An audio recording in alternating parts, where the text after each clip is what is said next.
बिस्मिल्लाहिर्रहमानिर्रहीम। अस्सलाम वालेकुम नाज़रीन, नवाए वक्त टुडे में खुशामदीद और सुबह बखैर। मैं हूँ एहतशाम रहमान। प्रोग्राम का आगाज़ करते हैं किताब हिदायत से। अल्लाह के नाम से जो बे इंतहा मेहरबान रहम फरमाने वाला है। बस तुम इतना कुरान पढ़ा करो जितना तुम आसानी से पढ़ सकते हो। वो ये भी जानता है कि तुम में से कुछ बीमार होंगे और कुछ सफ़र करते होंगे, ज़मीन में तलाश कर रहे होंगे अल्लाह के फजल रिज़्क़ हलाल को, और कुछ लोग अल्लाह की राह में लड़ते होंगे। सूरह अल-मुज़म्मिल की आयत नंबर 20 का तर्जुमा आपके सामने पेश किया गया। अल्लाह रब्बुल इज़्ज़त से दुआ है कि अल्लाह पाक हम सबको कुरान पाक समझ कर पढ़ने, इस पर अमल करने, इसका एहतराम करने की भी तौफीक अता फरमा दे। आज जुमअतुल मुबारक 17 रजब अल मुरज्जब 1433 हिजरी 8 जून सन 2012 है। और आज के मौजूद मेहमान का आपसे तारुफ कराए देते हैं मोहतरम जनाब सईद आसिफ साहब, डिप्टी एडिटर रोजनामा नवाए वक्त, आज हमारे साथ स्टूडियोज में तशरीफ फरमा है।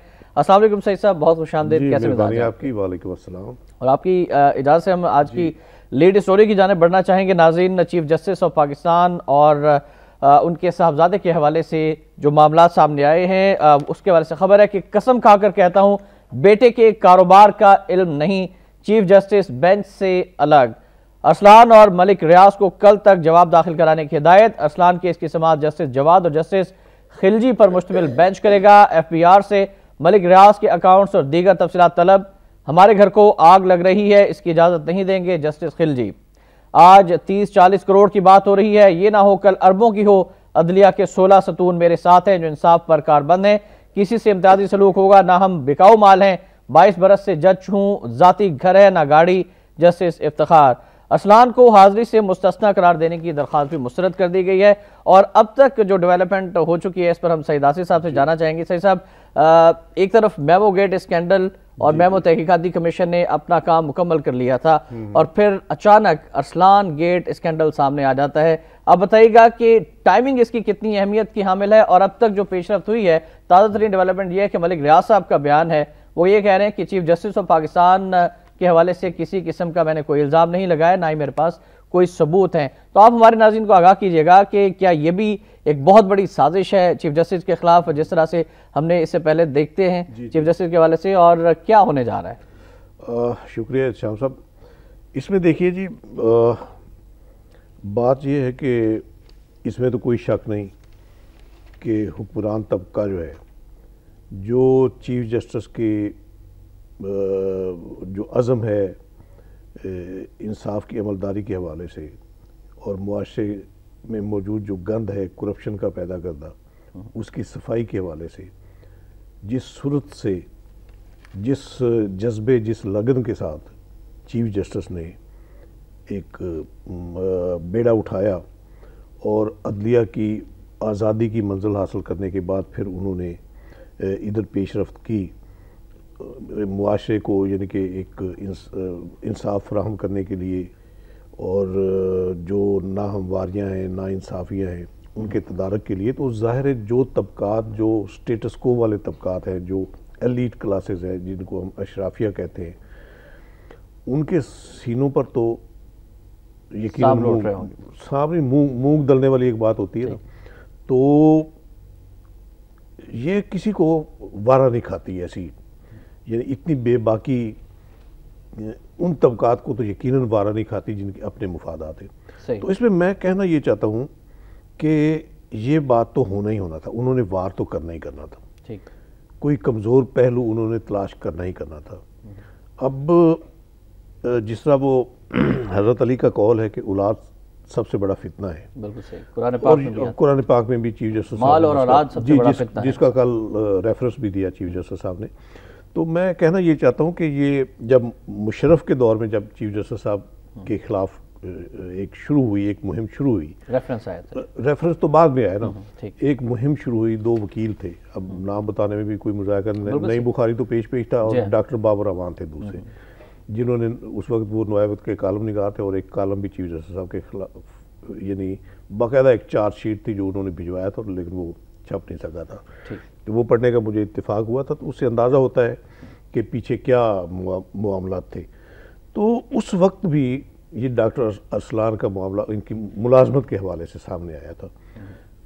तो मेरा ख्याल है चीफ जस्टिस साहब को उस वक्त से ही एहतियात करनी चाहिए थी, अपने बच्चों के हवाले से, ख़ास तौर पर डॉक्टर अरसलान के हवाले से इनकी कड़ी निगरानी करनी चाहिए थी, इनकी एक्टिविटीज़ देखनी चाहिए थी, और एक यानी कि मुंसिफ आला के मनसब पर फायज जो शख्सियत है उनके किरदार पे अगर उनकी औलाद के हवाले से कोई धब्बे का शायबा भी नज़र आए तो वो भी मेरा ख्याल है एहतियात करनी चाहिए उसमें।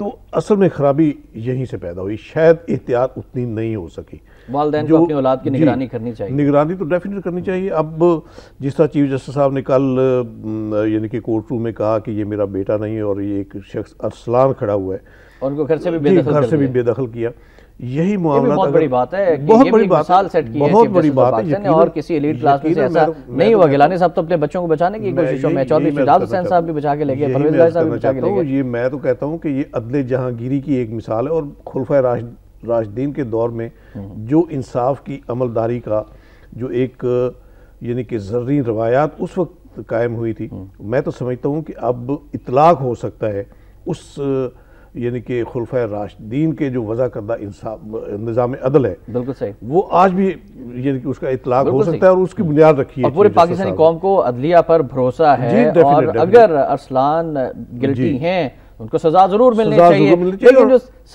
लेकिन जो सवाल है सही साहब, टाइमिंग, और इसमें कोई दो राय नहीं, टाइमिंग की जो आप बात कर रहे हैं, जरदारी साहब से ताल्लुकात क्या है मलिक साहब के, और उस हवाले से भी कुछ बताइएगा, और दीगर सहाफियों से किस तरह के ताल्लुकात? मैं वही अर्ज करना चाहता हूँ, टाइमिंग की जो आप बात कर रहे हैं, यकीन मैं तो पहले ही मैंने कहा है ना कि वो तो मनसूबाबंदी उन्होंने की हुई है, वार करना है उन्होंने किसी कमजोर पहलू को तलाश करके, मौका तलाश करके।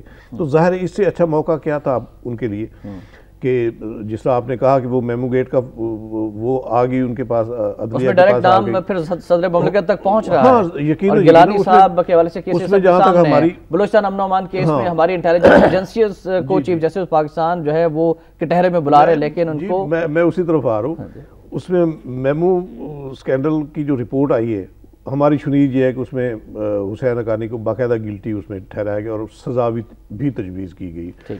तो ये बातें जो इन्हें ज़ाहिर है सूट तो नहीं करती। यूसुफ गिलानी साहब के बेटों का मामला है, फिर इस तरह जैसा आपने ये एजेंसियों के हवाले से कहा, ये बहुत संगीन इशू है, ख़ासतौर पे एजेंसियों के मामले में। जिस तरह यानी कि वो यूनुस हबीब के केस में एजेंसियाँ रगड़े में आई, और अब ये लापता अफराद के मामला में, तो किसी तरफ से भी अदलिया की तरफ से किसी यानी मुफादाती क्लास को ठंडी हवा का झोंका तो नहीं आया ना। अब आज भी अभी एक स्टोरी है कि कल वो एक आईजी साहब बैठे हुए थे कोर्ट रूम में, टांगों पर टांगे धरे बैठे थे, तो उन्हें झाड़ पिला दी। तो ये जो है ना, यानी कि ये सारे स्टेटस को का हिस्सा होते हैं, ब्यूरोक्रेसी भी, जिनके अपने मुफादात एक सिस्टम के साथ वाबस्ता हो चुके होते हैं, तो उन्हें नागवार गुजरती है ऐसी बातें। सच्ची बात जो है यकीनन कड़वी होती है। तो जब मौका बनता है तो फिर हर कोई अपना गुस्सा निकालने की कोशिश करता है। इस पर मजीद भी गुफ्तगू होगी और मजीद खबरें भी शामिल करेंगे। आज वक्त हुआ है ब्रेक का, आप हमारे साथ रहिएगा।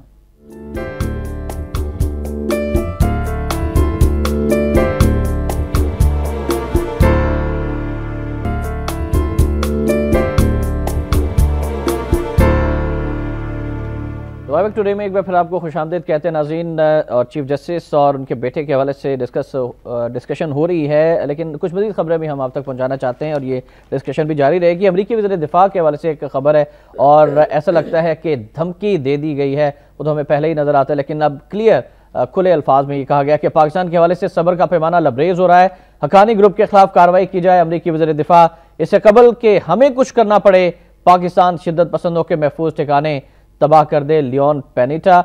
और ये बयान एक ऐसे वक्त में दिया गया लियोन पेनिटा ने जब वो नई दिल्ली के बाद काबुल पहुंचे, और वहां पर उन्होंने बयान दिया।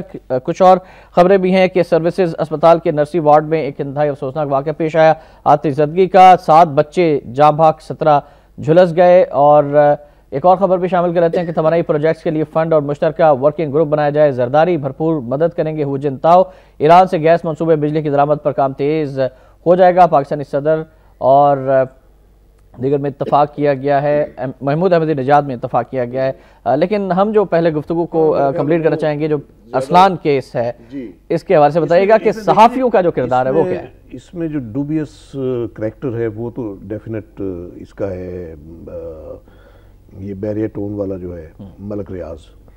इसका आप माजी देखे थोड़ा सा, इसका एक इंटरव्यू मैंने पढ़ा था जिसमें इसने पूरी अपनी लाइफ किस तरह इसने राइज़ किया वो सारी बयान की। और उसमें एक इसने वाक़या बताया था कि यानी कि इनके इतने यानी कि गुर्बत थी, इतनी पसमानदगी थी इनकी कि बच्चे की पैदाइश होने वाली थी तो इनके पास रिक्शे के अस्पताल तक ले जाने के लिए पैसे नहीं थे। तो किसी की मिन्नत समाजित करके ये फिर वो अपनी बीवी को अस्पताल लेकर गए थे। कहाँ ये आदमी और कहाँ आज मेरा ख्याल है कोई गिनने में कोई शुमार बिलियनियर से भी ज़्यादा, उससे भी आगे। तो ये यानी कि ये तो बड़े फ़ख्र से कहा करते हैं कि कोई भी काम, अब एक टर्म इसने निकाली है कि आप उसको वो लगाएं, स्पीड लगाएं और उसको पता नहीं क्या कोई ऐसे पहिए लगाएं तो वो काम हो जाता है। यानी पहिए लगाने से ये मुराद है कि आप पैसे दें तो काम हो जाता है। और हर तरह के लोग सियासतदान, जर्नल, और हर तरह के लोग जो हैं वो इनके दोस्त हैं। कल वो चीफ जस्टिस साहब ने भी रेफरेंस दिया कि ये भी कहा जाता है कि हम तो पूरी हुकूमत खरीद सकते हैं, असम्बलियाँ खरीद सकते हैं, तो ये उन लोगों में शामिल है। अब इसके ताल्लुकात कैसे बना ये जाहिर है। ये अब अफसोस वाली बात तो ये है ना कि बहरिया टाउन का नाम इस्तेमाल हुआ है, पाक बहरिया, यानी पाक बहरिया का नाम इस्तेमाल हुआ एक हाउस सोसाइटी के हवाले से। तो इसमें देखिए जितने यानी कि साबिक फौजी अफसरान हैं वो इसके मुलाजम हैं, साबिक ब्यूरोक्रेट वो इसके मुलाजम हैं, यानी कि बड़े बड़े जिनकी बड़ी बड़ी शख्सियत, मैं उसी तरफ ही आ रहा हूँ कि बड़े बड़े सहाफ़ी जो आपको बड़े बुलंद पाए पे नजर आएंगे वो सारे, मैं सारे तो नहीं कह सकता, यानी कि गिने जा सकते हैं। मुमताज़ शख्सियात जो है या पे रोल पे हैं या उन्होंने मरात ली हुई हैं, इनके प्लाट लिए हुए हैं बहरिया टाउन में। एक दो को तो मैं जानता हूँ जो बाकायदा यानी कि मुलाजम है, इनके बड़े नॉन एंकर पर्सन है, वो बाकायदा इनके बहरिया टाउन के इनकी जो सोसाइटी है ना उसके मुलाजम है और 10-10 लाख रुपए के शायद पैकेज है उनका।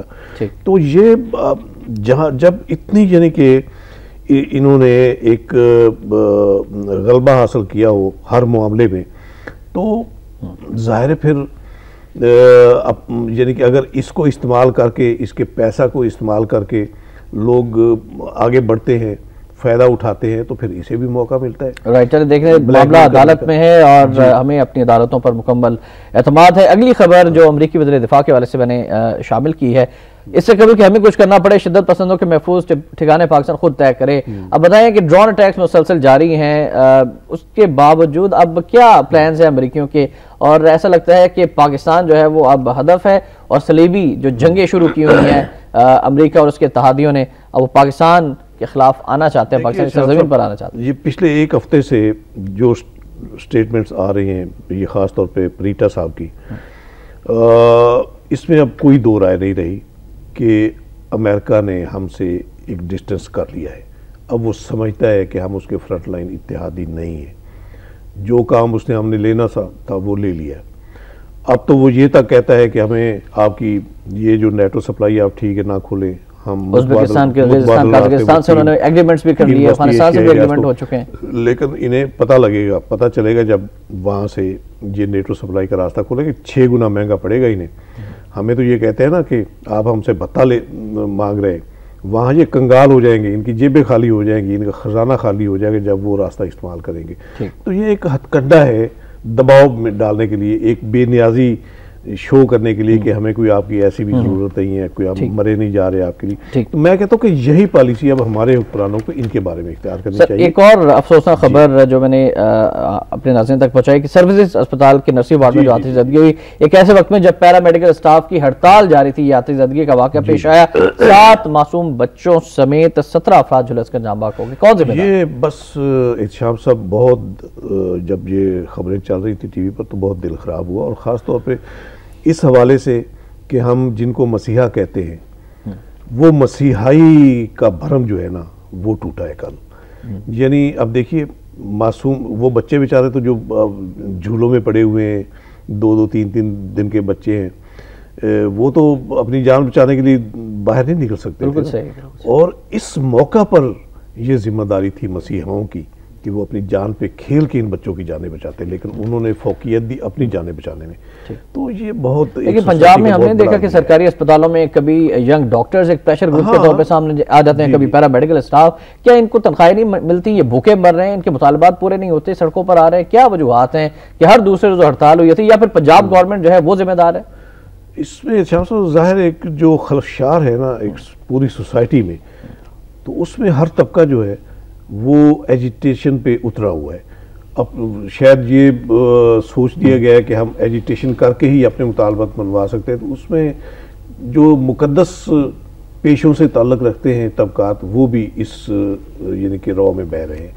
तो ये बहुत अफसोसनाक सूरत है। अगर इनके कोई मसाइल हैं डॉक्टरों के, तो वो अफवाम तफहीम से मिल बैठ के हल हो सकते हैं अगर दानिशमंदी का मुजाहरा किया। पैरामेडिकल स्टाफ इसमें, हाँ, पैरामेडिकल स्टाफ के हैं, नर्सों के हैं, डॉक्टरों के हैं, ये गाहे ये इश्यूज सामने आते रहते हैं। तो इसमें मेरा ख्याल है ज़्यादा कसूर ब्यूरोक्रेसी का होता है, ठीक, जिन्होंने यानी कि अपनी आंखें माथे पे रखी होती है।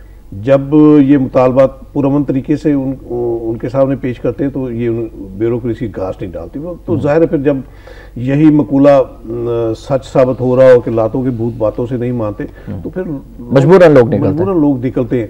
लेकिन इसके बावजूद मैं कहता हूँ कि ये अफसोसनाक ये सोसाइटी में जो एक रिवायत बन रही है ना, ये डॉक्टरों का सड़कों पे आना, जजों का ये किसी इशू पे यकीनन उनके साथ मसलन वोकला गर्दी जो है वो होती है, तो वो बैठकर आपस में बैठ के अफवाह तफहीम से मामला बिल्कुल सही फरमाया। सर पे आना एक यानी कि पेशे की मैं तो समझता हूँ कि ये तज़ीक है, तौहीन है। कोयटा में एक और अफसोसनाक वाक़या पेश आया। कोयटा दीनी मदरसे के बाहर साइकिल बम धमाका, 5 बच्चों समेत 15 जाँ भाग, 35 जख्मी। समील हक ग्रुप के जामिया इस्लामिया मुफ्ताहुल उलूम के बाहर धमाका उस वक्त हुआ जब हाफिज बच्चों की दस्तार बंदी की जा रही थी। इंतहाई अफसोसनाक वाक़या, इस पर भी बात होगी। और वक्त हुआ एक ब्रेक का, ब्रेक के बाद आपकी कॉल भी शामिल करेंगे। आप हमारे साथ रहिएगा।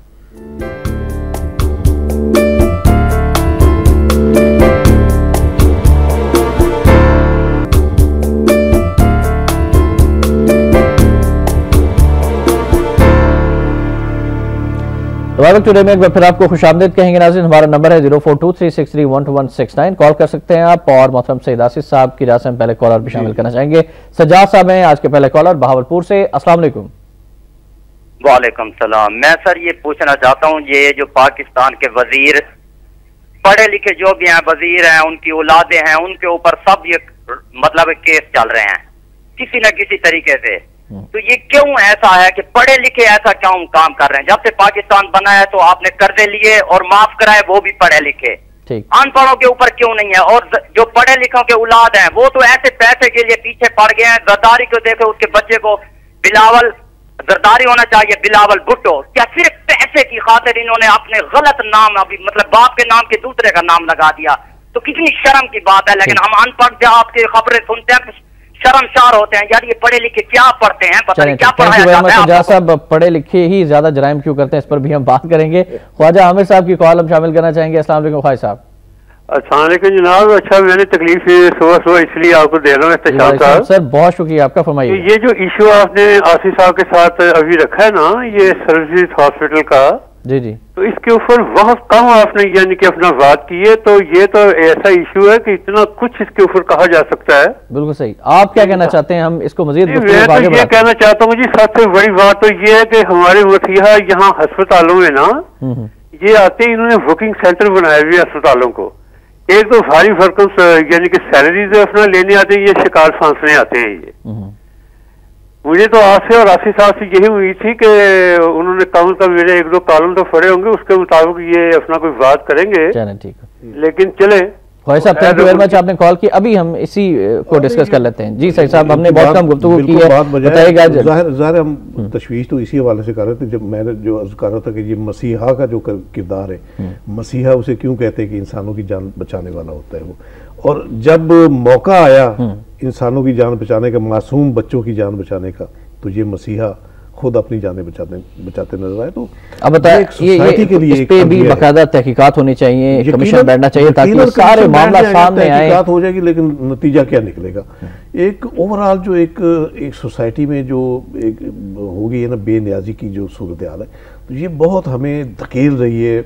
अंधेरी खाई की तरफ धकेल रही है। तो इसमें इनकी तशवीश मोहतरम कॉलर की बजाय अब ये जो डॉक्टर्स हैं, इन्होंने जो अपने बिजनेस बनाए हुए, अपने क्लिनिक जो बनाए हुए, प्राइवेट क्लिनिक अस्पतालों में अपनी ड्यूटी कम देते हैं, और जब ड्यूटी देते हैं तो वहाँ भी वो यानी कि अपने क्लिनिक के काज को प्रमोट कर रहे होते हैं, मरीजों को कायल कर रहे होते हैं कि आप मेरे क्लिनिक पे आए और वहाँ से इलाज कराएं। तो ये डॉक्टर साहब सईद साहब, डॉक्टर्स का जो रवैया है वो इंतहाई जाबराना होता है, खास तौर पे कि आम पेशेंट अगर चला जाए सरकारी अस्पतालों में तो उसको इस तरह से ट्रीट किया जाता है जैसे कोई भिखारी आ गया है और कोई तवज्जो ज्यादा नहीं दी जाती। इस रवैये को भी खत्म होना चाहिए।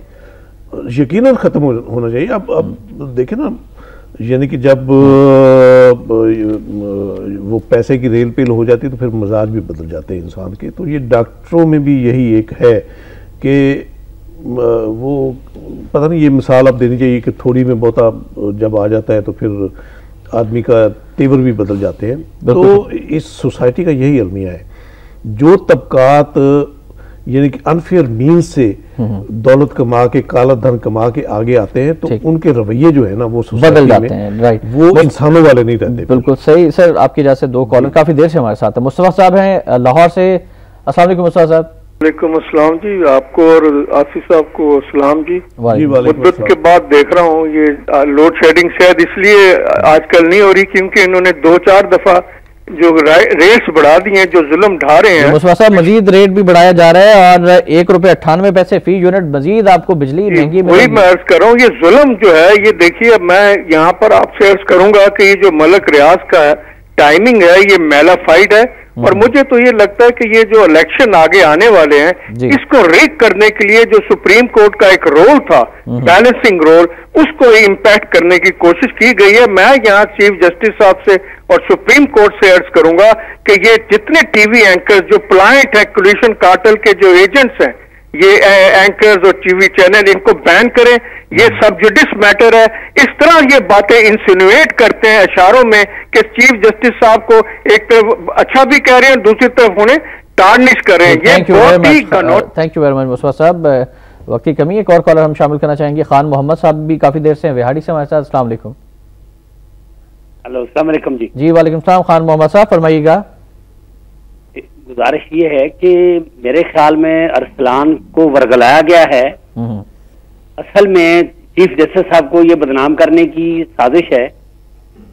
तो पता नहीं अरसलान क्यों उनके आ गया है वर्गलाने में, और ये बड़ा नुकसान है। खान मोहम्मद साहब, ये मामला तो अदालत के रूबरू है और देखते हैं अदालत इस पर इंशाल्लाह बेहतर ही फैसला करेगी। लेकिन एक सवाल जो बड़ा दिलचस्प था, सज्जाद साहब ने भावलपुर से रेस किया, पढ़े लिखे अफराद जिनको सब पता होता है वही करप्शन क्यों करते हैं, वही चोरी चकारियां, लूट मार, वाइट क्राइम्स में उनका नाम क्यों होता है, उन्हीं को कर्जे क्यों मिल जाते हैं, और एक आम गरीब आदमी जो है वो तो ₹1 नहीं ले सकता। देखिए इत्शाम साहब, पढ़ाई का कसूर है या उनकी तरबियत का कसूर है? करप्शन के जो गुर हैं वो तो पढ़े लिखे अफराद को ही आते हैं ना। फिर जब वो पढ़ते लिखते हैं तो आजकल तो ज़ाहिर ज़्यादा पढ़ाई इस हवाले से हो रही है ना कि हमने कैसे दौलत कैसे कमानी, आगे कैसे बढ़ना है। तो उसमें जाहिर है जो लोग सर माशाल्लाह आप भी पढ़े लिखे हैं और कुछ 2-3 लफ्ज मैंने भी पढ़े हुए हैं, लेकिन हमने तो इस तरह के गुर अल्लाह ना करे कि हमें आए। लेकिन ये जो एलीट क्लास है जो कि खाते पीते घराने के लोग हैं वही इतने ज्यादा कमीनेपन पर क्यों उतर आते हैं? ये जो अशराफिया कल्चर है ना, इसमें सारी कबातें पैदा हुई हैं, इसमें सारी खराबियां जो हैं, यानी कि ये करप्शन है, अकबरा परवरी है, लूट मार है, कमीशन किक बैक्स का जो मामला, ये सारा इस क्लास तक है।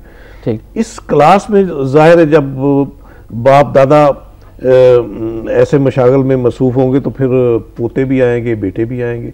एक ट्रेंड सेट हो गया जब उनके लिए, तो फिर वो उसमें उस रॉ में बेहतर, फिर बड़े फख्र से कहते हैं कि हमारा दादा ये था, फिर परदादा भी ये था। जी जी जी जी बिल्कुल सही।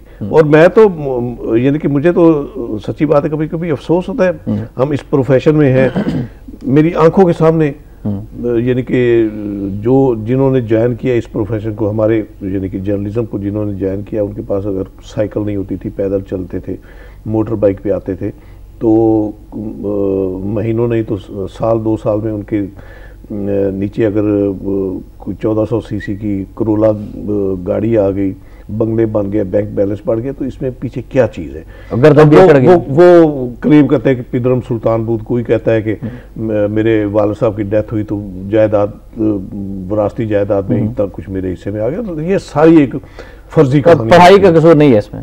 हाँ, पढ़ाई का कसूर यकीनन नहीं है। वो तो मैंने ऐसे ही एक अजराए तफन्नुन एक मिसाल दी थी मैंने। तो इसमें ज़ाहिर एक माइंड जो है, जो माइंड सेट है जो इस वक्त, सारी खराबी उस वजह से। बिल्कुल सही। और तरबियत का नाज़रीन अमल दखल है इसमें, तालीम का नहीं। तरबियत अगर घर से अच्छी नहीं होगी तो चाहे जितने मर्जी खाते पीते घराने के लोग हों, वो उसी तरह की हरकतें करेंगे जो कि उनको नहीं करनी चाहिए। अली साहब है हमारे साथ लाहौर से। अस्सलाम वालेकुम जी। वालेकुम सलाम।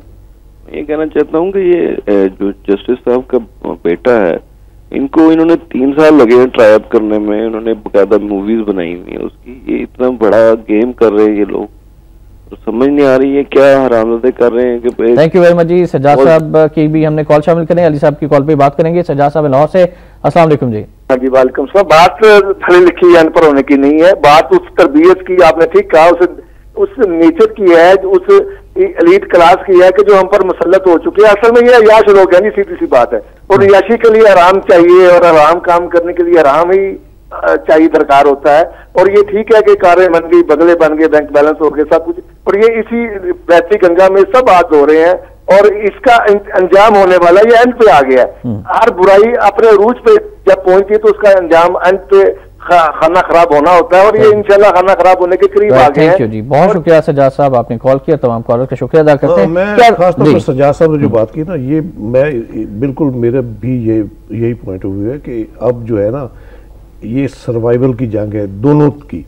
जो करप्ट तबकात हैं, जो अशराफियत तबकात हैं, जो स्टेटस को वाले हैं, वो भी पूरा जोर लगा रहे हैं अपने सिस्टम को मेंटेन रखने के लिए, और जो स्टेटस को तोड़ने की का अज़म है, जिनके मतलब चीफ जस्टिस साहब जिस तरह कर रहे हैं, ये अब दोनों की सर्वाइवल की जंग है। और मुझे यकीन है कि इस जंग में अब मात जो होनी है वो स्टेटस को वालों की होनी है। अच्छा, एक सवाल सर, स्टेटस को जिक्र किया आपने। चीफ जस्टिस साहब ने गुज़श्ता दिनों कोयटा में ही भी बयान दिया था कि इमरजेंसी भी लग सकती है जिस तरह की सूरत हाल है मुल्क के अंदर। लेकिन हम अगर देखें तो चीफ जस्टिस ने जितने भी डिसीजन लिए, अदलिया ने जितने भी डिसीजन लिए, उन पर अमल दरामद नहीं किया गवर्नमेंट ने, लेकिन फौज क्यों खामोश रही और अब भी खामोश है? मैं अब मेरा जुबान खुलवाना चाहते हैं आप। ये सब जब मैं कहता हूँ कि स्टेटस को, इस स्टेटस को में जिन जिन के मुफादात हैं वो सब एक दूसरे के साथ कंधे से कंधा मिलाए खड़े हैं। वरना कोई ऐसी वजह नहीं, इतने यानी कि पुलों के नीचे से इतना पानी बह गया है कि अब तक तो काया पलट जानी चाहिए थी। अब तक तो इनकलाब की शक्ल नहीं, इनकलाब आ चुका होना चाहिए था। क्यों नहीं ऐसा हुआ? क्यों? वही मैं कह रहा हूँ कि अब जो है ना, अब ये सर्वाइवल की जो जंग है ये अपने आखिरी मरहले पे है। इसमें जाहिर है अब देखिए, ये हमारे आर्मी चीफ साहब वो खुद आप देखें कॉन्ट्रैक्ट पे बैठे। अव्वल तो असूल इखलाकियात का जो तकाजा है वो उन्हें छोड़ देना चाहिए थी, ठीक है ना। उन्होंने लिए एक्सटेंशन, वो ISI चीफ ने एक्सटेंशन ली। तो इससे कमजोरियां तो सामने आ जाती है ना। जब कमजोर पहलू किसी बंदे का किसी के काबू, किसी के हाथ आ जाता है तो फिर यकीनन वो उसे इस्तेमाल करता है। अब ये बातें भी आ रही हैं सामने कि बेटों का मामला अब एजिटेट हुआ है तो कल को भाइयों को मामला भी होगा। तो भाइयों के मामलात में भी जो है ना, ये फिर रगेदे जाएंगे हमारे बड़े पाकबाज शख्सियात जो है। आप समझते हैं कि तमाम सूरत हाल में खुदा न खासा खदशात हैं कि चीफ जस्टिस की जान को भी खतरा है और उनकी हिफाजत के लिए इक़दाम मज़ीद बढ़ाने चाहिए? मुझे तो कल एक थिंक टैंक की एक था मीटिंग थी, उसमें मैं मौजूद था, तो यही डिस्कस हो रहा था। तो हमारे एक मोहतरम सहाफ़ी ने कहा कि ये आखिरी ब्लो है जो इन्होंने किया है हुकूमत ने। मेरी राय फिर मैंने उसमें अर्ज़ की कि ये आखिरी ब्लो नहीं है, ये आखिरी ब्लो अभी होना है। ये जाहिर है ये बर्दाश्त तो नहीं करेंगे ना कि चीफ जस्टिस इस तरह पाकबाज हो कि यानी कि एक लेबल लग जाए उन पर। ये तो स्टेटस को वाले बर्दाश्त नहीं करेंगे। और मुझे जो थ्रेट, जो फियर नज़र आ रहा है ना, वो ये है कि अब आखिरी जो कदम होगा ये हुकूमत की तरफ से, फौज की मुआवनत से, मैं तो ये कहता हूँ, मुझे कहने में कोई बात नहीं, आखिरी ये होगा कि आप एग्जेक्टिव ऑर्डर से बाहर हुए थे, हम एग्जेक्टिव ऑर्डर वापस ले रहे हैं। मुझे लगता है ऐसा है कि ये मामला अभी इधर जाएंगे, मतलब साजिशें मजीद बढ़ेंगी। नाज़रीन इस पर भी गौर कीजिएगा। तमाम कॉलर्स के मशकूर हैं। बढ़ते हैं आज के नवाब कॉलम की जानिब।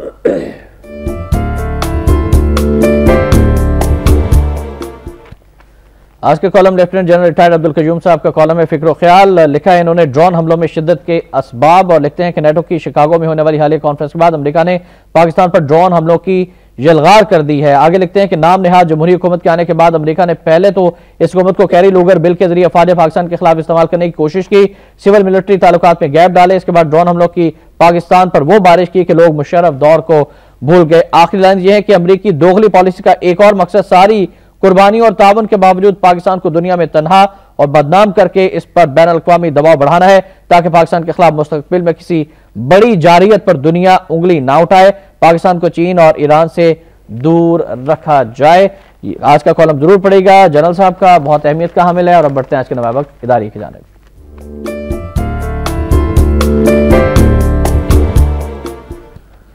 नाज़रीन, आज का नवाब वक्त इदारिया भी चीफ जस्टिस और उनके बेटे के हवाले से ही है, अदलिया के हवाले से। चीफ जस्टिस इफ्तिखार मोहम्मद चौधरी का अपने बेटे के खिलाफ केस की समाअत करने वाले बेंच से खुद को अलग करने का फैसला। आजाद अदलिया की बदौलत ही मुआशरे में गंद की सफाई मुमकिन है। Chief justice of Pakistan mister justice Iftikhar Mohammad Chaudhry ने अपने बेटे डॉक्टर अरसलान इफ्तिखार के खिलाफ करप्शन के इल्जामात में शुरू किए गए खुद नोटिस से खुद को अलग कर लिया है। आगे है कि अगर डॉक्टर अरसलान पर आयद होने वाले इल्जामात में सदाकत है तो यकीनन वो आजाद अदलिया के जरिए कानून के मुताबिक उसकी सजा भुगतेंगे, जबकि इस मामले में चीफ जस्टिस ने किसी लगी लिपटी से काम लेने के बजाय खुद नोटिस लिया और अब अदालत के रूबरू इल्जामात सामने आने पर उन्होंने जजेस के कोड ऑफ कंडक्ट की दफा 4 को मद्देनजर रखते हुए खुद को मुतालिका बेंच से अलग कर लिया है। इसलिए चीफ जस्टिस के साहबजादे की वसासत से आजाद अदलिया पर गंद उछालने की कोशिश करने वाले अनासिर को भी यकीन होना चाहिए कि इस केस में भी अदालत उज़्मा के रूबरू इंसाफ के तमाम तकाजे पूरे होंगे। और इदारिये पर राय जी, मैं इसमें थोड़ा सा, ये जब चीफ जस्टिस साहब ने सू मोटो एक्शन लिया ना, तो उस वक्त यकीनन हुकूमत की, उनकी तो अपनी मनसूबाबंदी थी, तो उनके एमा पे अटार्नी जनरल साहब ने जो एतराज़ किया चीफ जस्टिस साहब की ज़ात पे कि आपको इसमें नहीं बैठना चाहिए। इरफान कादिर साहब भी पीसीओ रह चुके हैं। जी जी, वो खैर उनका तो बड़े मामलात हैं इरफान कादिर साहब के। तो ये इसका मोटिव क्या था पीछे? अब जो कानून का तकाजा है, देखिए जो सू मोटो एक्शन लेना होता है वो सिर्फ चीफ जस्टिस ने लेना है और कोई आइन कानून के तहत कोई और जज सू मोटो एक्शन नहीं ले सकता। सही। मैं तो ये कहता हूँ कि अगर उन्होंने अपने बेटे के मामले में सू मोटो एक्शन लिया तो यही उनकी एक बहुत बड़ी एक आप समझे कि इंसाफ की अमलदारी जो है उसका परचम उन्होंने उठाया हुआ है, तो वो मजीद बुलंद किया उन्होंने। तो इसमें एतराज़ वाली तो बात ही कोई नहीं थी। अब देखिए, जब ये जो जजेस कोड ऑफ कंडक्ट की दफ़ा 4 है, इसमें यकीनन कैटेगरिकली लिखा हुआ है कि कोई जज अपने केस का जो है ना वो नहीं हो सकता, यानी कि अगर किसी केस में किसी जज की ज़ात मुलव्वस है, उसके अजीज़ व अकारब हैं, उसके दोस्त अहबाब हैं, तो उसे यानी कि उसे नहीं उसकी समाअत करनी चाहिए। लेकिन ये मामला उस वक्त होता है जब केस बाकायदा इनिशिएट हो जाए, केस बाकायदा अदालत के सामने पेश हो जाए। ये जो सू मोटो का मामला है ये केस नहीं था, ठीक है। उस वक्त तक तो ज़ाहिर है चीफ जस्टिस साहब ये सुन सकते थे ना। अगर उस वक्त ही एतराज़ हो रहा है उनकी उस इसमें के साथ बाज़ एंकर्स की जानिब से अपने प्रोग्राम्स में दबाव डाला गया चीफ जस्टिस पर कि वो अलग हो जाएं, फिर इरफान कादिर साहब ने वो भी बात की, ये बात कहना शुरू कर दी। पूरी मनसूबाबंदी के तहत इन्होंने कोशिश की थी चीफ जस्टिस साहब पे मलबा डालने की और उन्हें यानी कि रगेदने की कोशिश की थी, उन्हें इस सारे प्रोसेस में यानी कि मशकूक बनाने की कोशिश की थी।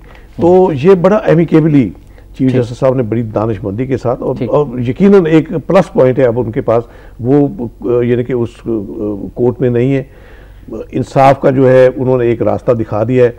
अब कल को उनके बेटे को सजा होती है, अगर जुर्म साबित होता है, तो फिर ये जो वज़ीर आज़म के साहबजादे साहब हैं, इनको तो सुरखाब के पानी ना लगे, फिर ये भी कटहरे में आएंगे, फिर मामला सही बहुत आगे जाएगा। लेकिन अवाम को अपनी अदलिया पर भरोसा रखना चाहिए। सही साहब, वक्त की कमी है और इंतहाई माजरत के साथ कदा कलामी की माजरत चाहता हूँ। इंशाल्लाह बशर्ते जिंदगी अगले निशस्त में भी आपसे बात होगी। आखिर में फरमाने कायद-ए-आज़म रहमतुल्लाह शामिल करना चाहूँगा। अफसराने हुकूमत से खिताब सिबी में 14 फरवरी सन 1948 को कायद मोहतरम ने फरमाया था कि सरकारी मुलाजिम महज ममलिकत के खादिम की हैसियत रखते हैं। आप अपने मुल्क के फलाह बहबूद और तरक्की के लिए गौर और फिक्र करें और तरीके और तदाबीर सोचें।